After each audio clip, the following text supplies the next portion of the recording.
అందరికీ నమస్కారం. నేటి కార్యక్రమ ముఖ్య అతిథులు గౌరవనీయులు పెద్దలు పూజ్యులు రాష్ట్ర గవర్నర్ గారు, నేటి కార్యక్రమానికి కర్త కర్మ క్రియ అన్నీ అయినటువంటి మా నాయకులు కేంద్ర మంత్రివర్యులు గౌరవనీయులు పెద్దలు శ్రీ జి కిషన్ రెడ్డి గారు, కేంద్ర రైల్వే శాఖ సహాయ మంత్రులు పెద్దలు శ్రీ సోమన్న గారు, స్థానిక పార్లమెంట్ సభ్యులు గౌరవనీయులు పెద్దలు శ్రీ ఈటల రాజేందర్ గారు, స్థానిక శాసనసభ్యులు పెద్దలు శ్రీ లక్ష్మారెడ్డి గారు, మాజీ శాసనసభ్యులు శ్రీ ఎన్విఎస్ఎస్ ప్రభాకర్ గారు, సుభాష్ రెడ్డి గారు, రైల్వే శాఖ గౌరవనీయులు జిఎం గారు, స్థానిక కార్పొరేటర్ శ్రీదేవి గారు, అదేవిధంగా మా అన్న పొగొడితే అప్పుడప్పుడు ఇబ్బంది అనిపిస్తుంది అన్నాడు, ఓడుకోవద్దు అన్నాడు, వేరే పార్టీ ఉంటే పోగొడుకోవద్దు అన్నాడు. వారు మంత్రిగా ఉన్నప్పుడు అన్ని విధాలా కార్పొరేటర్గా ఉన్నప్పుడు చాలా సహకరించినటువంటి మా సోదరుడు మా అన్న శ్రీధర్ బాబు గారు, ఎందుకంటే పొగిడితే సరే ఇంతకుముందు అంటే ఇబ్బంది అంటే ఇప్పుడు ఇబ్బంది లేదు, కొంచెం తగ్గింది. ఇప్పుడు గౌరవనీయులు పెద్దలు రాష్ట్ర మంత్రివర్యులు శ్రీధర్ బాబు గారు, మా మహిళా మోర్చా అధ్యక్షురాలు శిల్పారెడ్డి గారు, గౌరవ కార్పొరేటర్లు, విచ్చేసినటువంటి పెద్దలకు, పాత్రికేయ మిత్రులందరూ కూడా హృదయపూర్వక నమస్కారాలు. మీ అందరికీ తెలుసు గతంలో రైల్వే పరిస్థితి ఏ విధంగా ఉండే, రైల్వే స్టేషన్ల పరిస్థితి ఏ విధంగా ఉండే, ప్రస్తుతం ఏ విధంగా ఉందో అందరికి తెలిసిన విషయం. రైల్వే స్టేషన్లో కనీస సౌకర్యాలు లేకుండా, రైల్వే ట్రాక్ల మీద చెత్త చెదారతో నిండిపోయి, కనీసం టాయిలెట్స్ కానీ కంపు వాతావరణం ఉన్నటువంటి పరిస్థితుల్లో నరేంద్ర మోడీ గారు ప్రధానమంత్రి అయిన తర్వాత మనకు తెలుసు ఏ దేశం అభివృద్ధి చెందాలన్నా కూడా ఒక 3 విభాగాలను వాళ్ళ ప్రాముఖ్యత ఇచ్చి వాటిని అభివృద్ధి చేస్తేనే ఆ దేశం అన్ని రంగాల్లో అభివృద్ధి చెందిన విషయం వాస్తవం. రైల్వేస్, ఏవియేషన్, దాంతోపాటు రోడ్లు. అమెరికా లాంటి దేశాల్లో కూడా ఈ 3 విభాగాలకు ప్రాధాన్యత ఇవ్వడంలోనే ఇవాళ అమెరికా లాంటి దేశం అగ్రరాజ్యంగా ఉంది. దాన్ని దృష్టిలో ఉంచుకునే ఒక విజన్, ఒక ప్రణాళికాబద్ధంగా ఒక ప్లాన్ ప్రకారం నరేంద్ర మోడీ గారి ప్రభుత్వం ఈ 3 రంగాలను అభివృద్ధి చేస్తూ వీటి ద్వారానే మనం ఏదైతే లక్ష్యం అనుకున్నామో, అగ్రరాజ్యంగా చేరాలని లక్ష్యం అనుకున్నామో లక్ష్యాన్ని చేరుకునే అవకాశం ఉందనే ఉద్దేశంతోనే నరేంద్ర మోడీ గారి ప్రభుత్వం ముఖ్యంగా రైల్వేస్ విషయంలో, ఏవియేషన్ విషయంలో, రోడ్ల విషయంలో అనేక రకాలుగా అభివృద్ధి కార్యక్రమాలు చేపడుతున్నది. తెలంగాణ రాష్ట్రానికి వస్తే కూడా కేంద్ర ప్రభుత్వము ఈ 10 సంవత్సరాల కాల వ్యవధిలో తెలంగాణ రాష్ట్రానికి సంబంధించిన రైల్వే అభివృద్ధి కోసం 32,000 కోట్ల రూపాయలకు పైగా కేంద్ర ప్రభుత్వము తెలంగాణ రాష్ట్రానికి నిధులు ఇచ్చిందన్న విషయం వాస్తవం.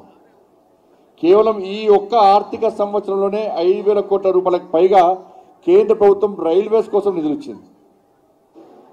దాంతోపాటు సికింద్రాబాద్ రైల్వే స్టేషన్ అభివృద్ధి కోసం 730 కోట్ల రూపాయలను, నాంపల్లి రైల్వే స్టేషన్ అభివృద్ధి కోసం 350 కోట్ల రూపాయలతోని ఆ స్టేషన్లను అంగరంగ వైభవంగా తీర్చిదిద్దుతున్న విషయాన్ని మనం గుర్తించాల్సిన అవసరం ఉంది.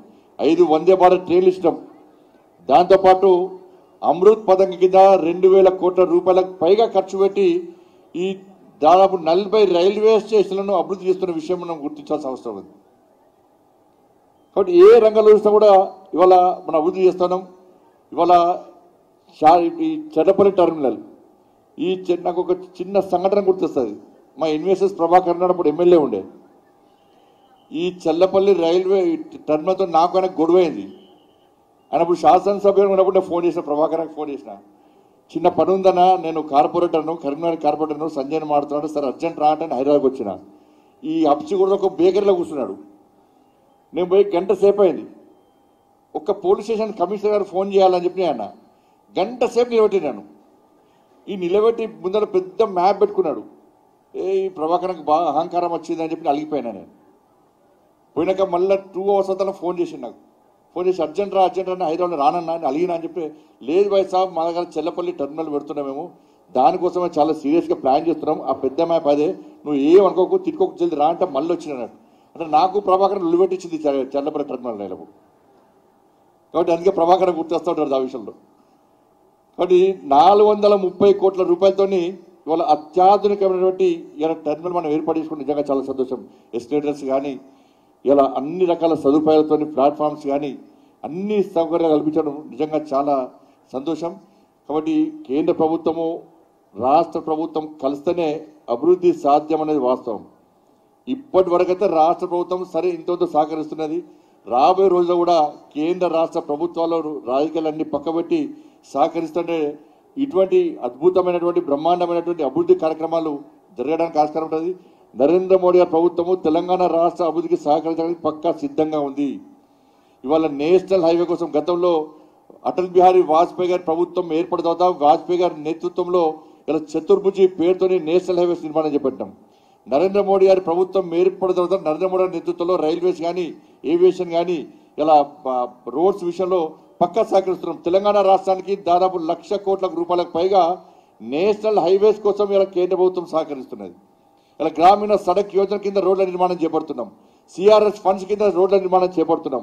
కాబట్టి ఏ రంగంలో చూసినా కూడా రాష్ట్ర ప్రభుత్వానికి తెలంగాణ రాష్ట్ర అభివృద్ధికి కేంద్ర ప్రభుత్వం సహకరిస్తున్నది. రాబోయే రోజుల్లో కూడా రాజకీయాలకు అతీతంగా అందరం కలిసి సహకరించడానికి సిద్ధంగా ఉన్నాం. మా కిషన్ రెడ్డి గారి నేతృత్వంలో అనేక సందర్భాల్లో కేంద్ర మంత్రివర్యులు ప్రధానమంత్రి గారు కలవడం జరిగింది. ఇంకా నిధులు తీసుకొస్తాం. ఇంకా తెలంగాణ రాష్ట్రానికి అభివృద్ధికి పక్కా సహకరిస్తాం. ఆ దిశగా మనందరం కూడా రాజకీయాలకు అత్యంతంగా కష్టపడి పనిచేయాల్సిందిగా మీ అందరికీ విజ్ఞప్తి చేస్తూ ఇంత బృహత్తర కార్యక్రమాన్ని ఇలా చర్లపల్లి టెర్మినల్ కార్యక్రమాన్ని ఇది దేశ స్వతంత్రం తర్వాత తెలంగాణ రాష్ట్రం ఏర్పడిన తర్వాత తెలంగాణ చరిత్రలో ఇంత అద్భుతమైన కార్యక్రమం జరుగుతుందని ఎవ్వరూ ఊహించలేదు. అటువంటి అద్భుతమైన కార్యక్రమానికి మాకు సహకరించే ఆశీర్వాదం చేసినటువంటి మా ప్రియతమ నేత నరేంద్ర మోడీ గారికి, అదేవిధంగా రైల్వే శాఖ మంత్రులు శ్రీ అశ్విని శ్రీవైష్ణవ్ గారికి కూడా తెలంగాణ రాష్ట్ర ప్రజల తరఫున హృదయపూర్వక ధన్యవాదాలు తెలియజేస్తూ ముగిస్తున్నాను. భారత్ మాతాకి